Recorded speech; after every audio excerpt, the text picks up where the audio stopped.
ఓం శాంతి. సూరజ్భాయిజీ చెప్పిన మురళీ చింతన నవంబర్ 6. ఓం శాంతి.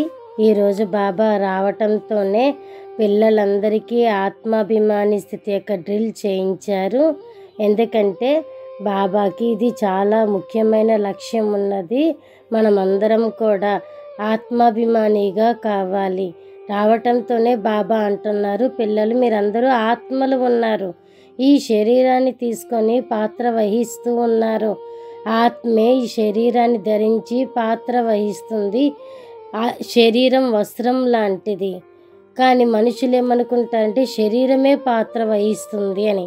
కానీ కాదు, ఆత్మే 84 జన్మల పాత్ర వహిస్తూ ఉంటుంది. ఎక్కువ 84 జన్మలు, తక్కువలో తక్కువ ఒక జన్మ. ఈ సృష్టి జగన్నాటకంలో ఆత్మ పాత్ర వహిస్తుంది.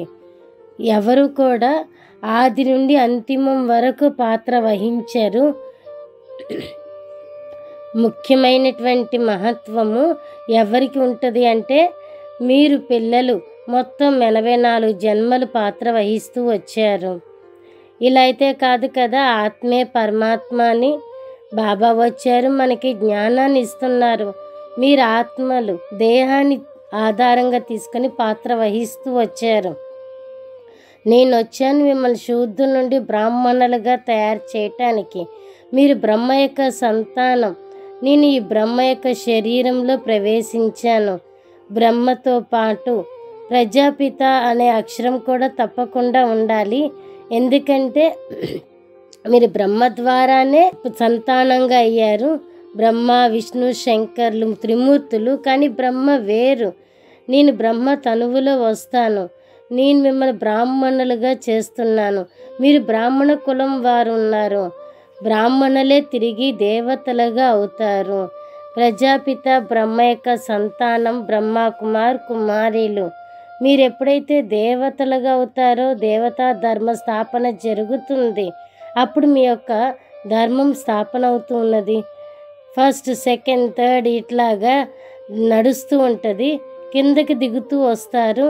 ఎప్పుడైతే మీరు కిందకి దిగుతూ వస్తారో అప్పుడు నేను వచ్చి మళ్ళీ మీకు చదివిస్తాను.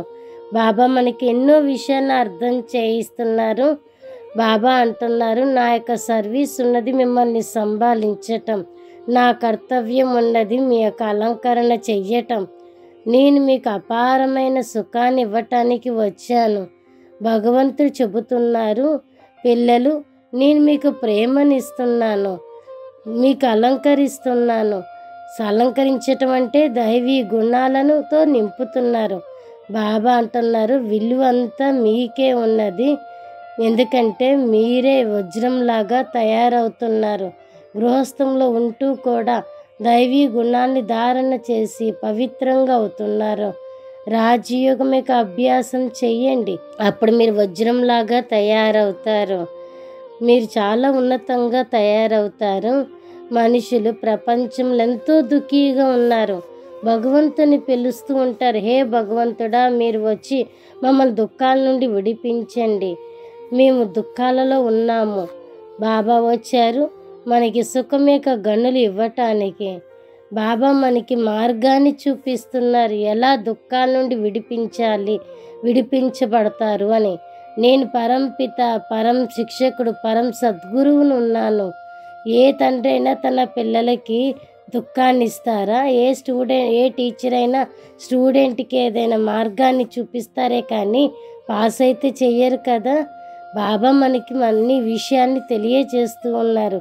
భక్తి మార్గంలో పాడుతూ ఉంటారు, హే ప్రభు ఈ తనువు, మనసు, ధనం అంతా మీదే.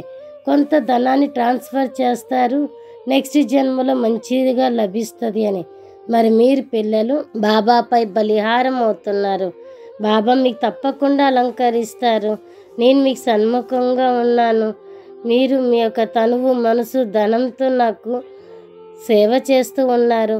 భవిష్యత్ 21 జన్మల రాజ్యభాగ్యాన్ని నేను మీకు ఇస్తున్నాను. ఇది డైరెక్ట్గా ఇవ్వటం, భక్తిలో ఇండైరెక్ట్గా ఇస్తూ ఉంటారు. కాబట్టి మీరు పిల్లలు మీకు అంతా తెలుసు నేను ఎంత ఇవ్వబడుతున్నాను. నేను నీకు నిరాకార తండ్రిని ఉన్నాను. శ్రీకృష్ణుడు నిరాకారుడు. శ్రీకృష్ణుడితో పాటు గోపికలు కూడా చూపిస్తూ ఉంటారు కదా, వారు సత్యయుగానికి మొట్టమొదటి రాజకుమారులు. మీరు మీ యొక్క జ్ఞానం నాతోనే ఉన్నది. నేను మిమ్మల్ని స్వదర్శన చక్రధారులుగా చేస్తున్నాను. కాబట్టి మీకు దైవీ గుణాలు మంచిగా ఉండాలి. మీ యొక్క చదువు నడుస్తూ ఉన్నది. చదువులో కూడా మంచి స్టూడెంట్స్ ఉంటారు. కొందరు స్కాలర్షిప్ తీసుకోవాలనే లక్ష్యం పెట్టుకుంటారు. బాబా అంటున్నారు 30-40 స్టూడెంట్స్ ఉన్నారనుకోండి, ఒక స్టూడెంట్ అయినా పాస్ విత్ ఆనర్గా అవుతూ ఉంటాడు కదా. కాబట్టి అన్నిటికంటే ముఖ్యమైనటువంటి స్కాలర్షిప్ అష్టరత్నాలే తీసుకుంటారు. 100 మందికి కూడా లభిస్తుంది, కొంచెం కొంచెం శిక్షలు ఉంటాయి. కానీ అష్టరత్నాలు నంబర్ వారుగా ఉంటారు. వాళ్ళు 8 మంది అయినా కానీ ఈ ప్రపంచంలో ఎవరు కూడా అష్టరత్నాలుగా ఉండరు. కొంతమంది ఎక్కువ క్వాలిటీస్ ఉంటాయి, కొంతమందికి తక్కువ క్వాలిటీస్ ఉంటాయి. కాబట్టి మీరు నంబర్ వారుగా రాజ్య సింహాసనంపై కూర్చుంటారు. విలువంతా మీకే ఉన్నది. విలువంతా ఈ పురుషోత్తమ సంగమ యుగంలోనే. బాబా సమయానికి చాలా మహత్వాన్ని ఇస్తున్నారు. నేను వచ్చాను, మిమ్మల్ని శూద్రుల నుండి బ్రాహ్మణులుగా, బ్రాహ్మణుల నుండి దేవతలుగా చేస్తున్నాను. ఈ పురుషోత్తమ సంగమ యుగంలోనే మీకు చాలా మహత్వం ఉన్నది.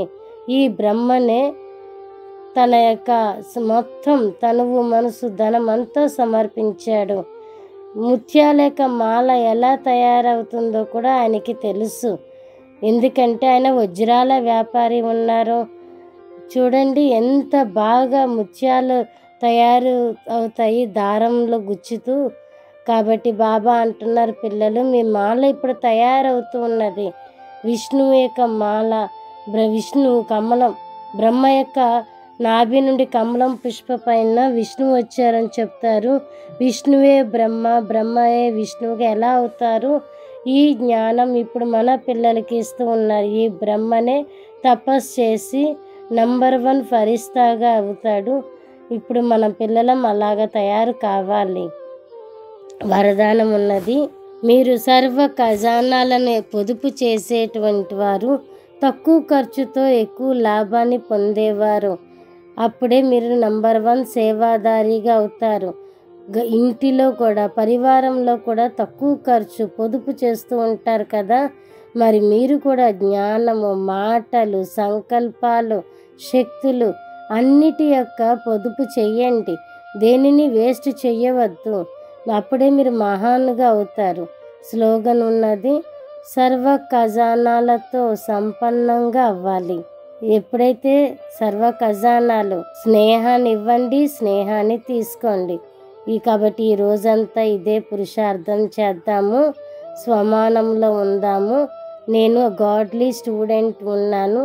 స్వయం భగవంతుడు నాకు చదివిస్తున్నారు. మరి నేను ఎలా చదువుకోవాలి అంటే స్కాలర్షిప్ లభించాలి.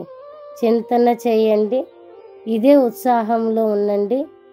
మరియు పరంధామంలో బాబా దగ్గరికి పదే పదే వెళ్ళండి, బాబాని టచ్ చేయండి. ఇలా ఎన్నిసార్లు మీరు చేయగలిగితే అన్నిసార్లు టచ్ చేసి రండి. అప్పుడు అతని యొక్క వైబ్రేషన్స్ మీలో నిండుతూ ఉంటాయి. అచ్చా, ఓం శాంతి.